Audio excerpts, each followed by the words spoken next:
ពេលយើងចាប់ផ្ដើមនិពន្ធសភៅដំបូងទាំងខ្ញុំទាំងគេគឺយើងពិបាកក្នុងការទទួលបានការគ្រប់គ្រងច្រើនណាស់បងប្អូនគ្នាប៉ុន្តែអ្វីដែលយើងត្រូវតែគិតឲ្យបានច្បាស់លាស់នោះគឺផ្លូវចិត្តធ្វើផ្លូវចិត្តឲ្យរឹងមាំមុនពេលយើងចាប់ផ្ដើមចេញនិពន្ធឬក៏ចេញធ្វើសភៅអីចឹងព្រោះកាលណាយើងរំពឹងខ្ពស់ពេកពេលដែលយកទៅបានការគ្រប់គ្រងទាំងខ្ញុំទាំងគេគឺខកចិត្តទាំងអស់គ្នាប៉ុន្តែទោះបីជាមានរឿងបែបហ្នឹងក៏ដោយយើងត្រូវនិយាយពីការនិពន្ធសភៅដដែលហ្នឹងគឺសរសេររឿងឲ្យល្អអានទាំងអស់គ្នានិយាយទៅខ្ញុំសូមកំណត់ចេះវិញទាំងអស់គ្នាស្រួលទាំងអស់គ្នាយល់សរសេរសភៅឲ្យបានចាប់ពី300ទំព័រຂະຫນាត A5 សភៅប៉ុណ្ណេះសភៅຂະຫນាតប៉ុណ្ណេះបែបជាទាំងអស់គ្នាមើលខ្ញុំយកសភៅខ្ញុំឲ្យមើលមួយអស់នេះចេញសភៅឲ្យបាន300ទំព័រទៅកុំ200ទំព័រសម្រាប់ខ្ញុំគិតថាវាស្ដើងពេកទាំងអស់គ្នាអានេះសភៅខ្ញុំ200ទំព័រជាងណាបងប្អូន200ទំព័រជាងប៉ុន្តែខ្ញុំសម្រាប់ខ្ញុំគិតថាធ្វើចាប់ពី300ទំព័រទៅស្អាតបងប្អូនគ្នាសភៅចាប់ពី300ទំព័រទៅស្អាតមែនតើវាកាន់ទៅពេញដៃបងប្អូនគ្នានេះដូចសភៅបបោស្រីនេះសភៅគាត់ប៉ុណ្ណេះបងប្អូនគ្នាប៉ុណ្ណឹងក្រាស់ពេញដៃកាន់ស្អាតមែនតើអញ្ចឹងកុំធ្វើសភៅស្ដើងបងប្អូនគ្នាសភៅស្ដើងអត់ស្អាតទេហើយងាយនឹង file អត់ទិញសភៅយើងអញ្ចឹងព្រោះដោយសារអ្នកអានធម្មតាយើងចង់ទិញរបស់ធំស្អាតហើយនឹងមមអញ្ចឹងណាម៉ាប់ដល់ពេលយើងទៅទិញសភៅស្ដើងពេកទាំងខ្ញុំទាំងគេអត់សូវមានគេហៅថាវាអត់សូវតាក់ចិត្តយើងអញ្ចឹងបងប្អូនគ្នាយល់អត់ហ្នឹងហើយចំណុចហ្នឹងប៉ុន្តែគាត់ថាវាមិនមែន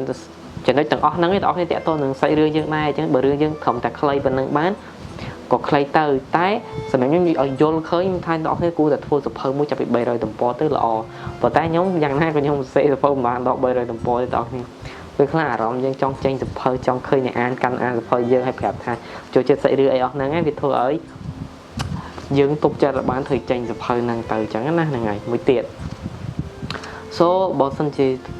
ចេញសភៅទៅគេអត់សូវគេគ្រប់គ្រងបងប្អូនគ្នាកុំឈប់ធំហ្នឹងមកអង្គុយកាយអក្ខរាវិរុទ្ធខ្លួនឯងឡើងវិញហើយជួលត្រូវចាយលុយបងប្អូនគ្នាជួលគ្រូអក្សរសាស្ត្រខ្មែរណាមួយមកកែសភៅយើងហើយធ្វើ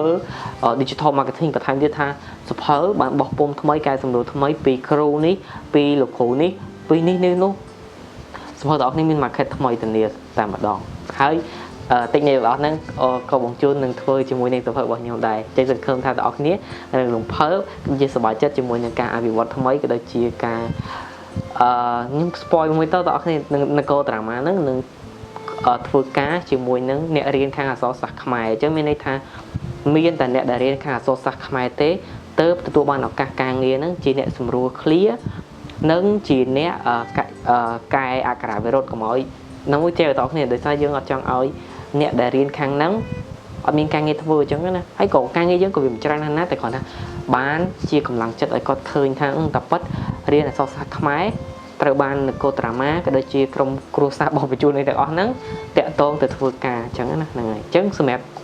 ជា clip មួយនេះអញ្ចឹងសម្រាប់លោកគ្រូអ្នកគ្រូណាដែលគាត់ចង់ធ្វើការបន្ថែមតាក់ទងនឹងការធ្វើការងារបណ្ឌិតអក្ខរាវិរុទ្ធហ្នឹងគឺអាចតាក់ទងមកកាន់នគរដ្រាម៉ាបានដោយសារតែមិនមែនមានតែសភៅខ្ញុំទេបងប្អូនជាងកាលមានសភៅរបស់អ្នកនិពន្ធថ្មីដែលជាបច្ចេកដែលគេទៅរុញមកថ្មីក្តៅៗអញ្ចឹងខ្ញុំតែលើឲ្យកែតែម្ដងតែគាត់ថាការកែអក្ខរាវិរុទ្ធអីទាំងអស់ហ្នឹង clear ខ្លួនហ្នឹងគឺពិបាកបងប្អូនគ្នាពិបាកមែនតើ